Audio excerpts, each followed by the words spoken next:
Hi, my name is Arlene Cordell, Crime Prevention Specialist with the Corpus Christi Police Department. And with me I have Detective John Little and Lieutenant Sergio Delgado. They are both with the Property Crimes Unit. And with the holidays coming up, we all have to be very, very careful with our property and we have to keep it safe. Our mission with the Corpus Christi Police Department is to reduce crime, reduce the fear of crime, and to enhance public safety. And that's the reason why we're here today. If you look around, this is the property room at the Corpus Christi Police Department, and we don't want your property to end up in here. With the holidays coming up, would you see that there's an increase in property crimes?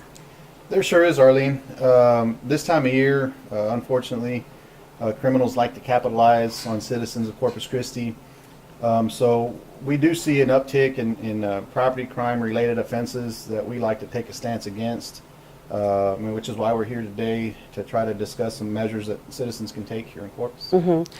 It's up to us, the citizens of Corpus Christi, to take preventative measures like you said. And what is the first thing that comes to your mind when you say crime prevention? Well, I always like to recommend a common sense approach. We all have valuables. We all work hard for our stuff. And the everyday citizen buys things over the course of their lifetime, and these things have value to them.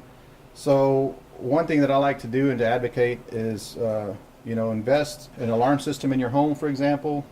Go out and research which alarm systems are out there that can fit your budget. There's so many different providers out there. There's so many different types of alarm services nowadays. Security cameras are a big thing. Everybody got them. They're pretty affordable now. One thing I like to recommend to people, is if you decide to make that investment in a security surveillance system for your home, for your business, to know how to operate it, Mm-hmm. Know how to archive videos in case your home does get hit and you are victimized, especially this time of year. Okay, and then something even more simple than that, and I'll ask Detective Little this. What happens a lot, just a simple thing that we can do with our homes, with our vehicles, to prevent ourselves from becoming victims of crime? Number one thing for homes would be garage doors. Mm-hmm. Garage doors get left open every single day, and it'll turn the most innocent person into the most dishonest person really quick whenever they see a $5,000 lawnmower, zero-turn lawnmower just sitting there ready to go, and they can drive it right into the back of their truck. And if you just shut your garage door, that'd be great. That would be awesome. We'd see a huge decrease in crime just from garage doors being shut. If you, for some reason, need to run to the backyard for something and you feel that you can leave it open for 30 seconds or 2 or 3 minutes, make sure that the items that you do have laying there are secured, because it's very easy for somebody to walk by, drive by, and see that item laying there that they want, for them to grab it and take off with it, especially a bicycle. Bicycle's a mobile device. They can hop on it and ride away, and nobody will even blink an eye to it. Whenever you see somebody walking down the street, and then all of a sudden they're riding down the street, there's no difference. It's the exact same thing. So you have to secure your garage doors. I think locking in general, we're talking about gates that go to the back. You can also put a padlock on the side. Definitely. You just want to make the target a little bit harder. And anything you do helps to prevent that crime. If you have sheds in the back, also lock those up. A lot of people think it's safe in my backyard, I don't need to lock it, but that's not the case. Right. Yeah. We see those almost daily. Lieutenants assigning them out to us detectives. Hey, Little, I need you to go check this garage door. It was left open. Go check this property over here, a pawn shop that got pawned. I think it might match up to this burglary. A simple closing garage door, a simple lock on a shed door, like you were just saying, makes a huge difference and would make the place the community a lot safer. Think like a burglar. That's what you have to do. Step back from your home. Look at it. How would I, if I was a burglar, how would I get in? That's correct, Arlene.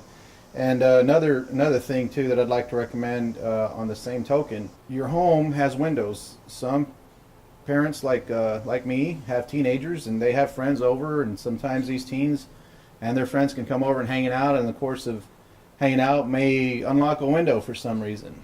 And so double check the windows in your home and make sure that they're locked. securing your front door when you're not there.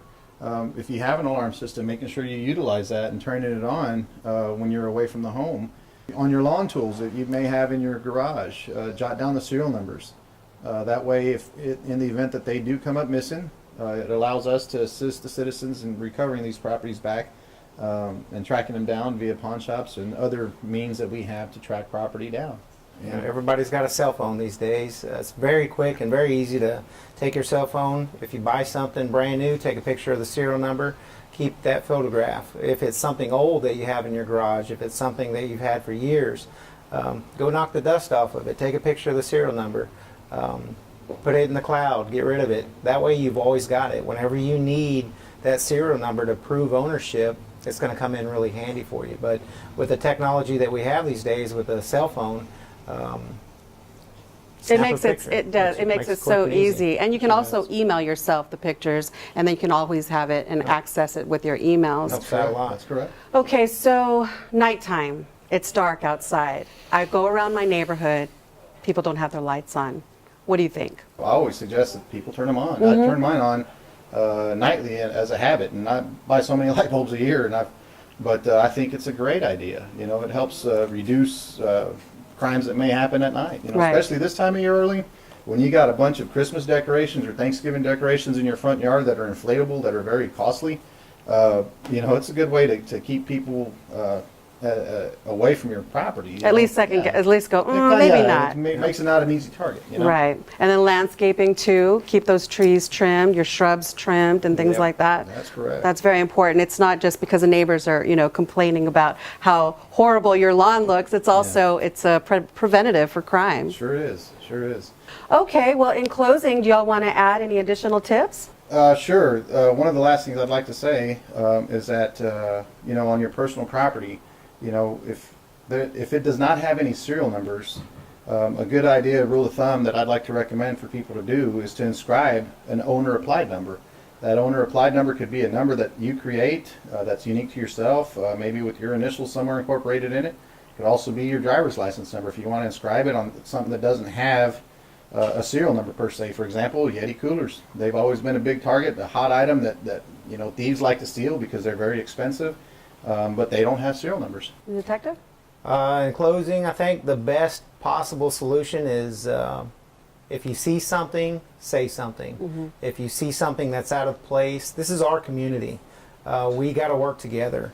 Be a good witness. What were they wearing? What kind of vehicle were they driving? Can you get a license plate? Did it have a dent on the front?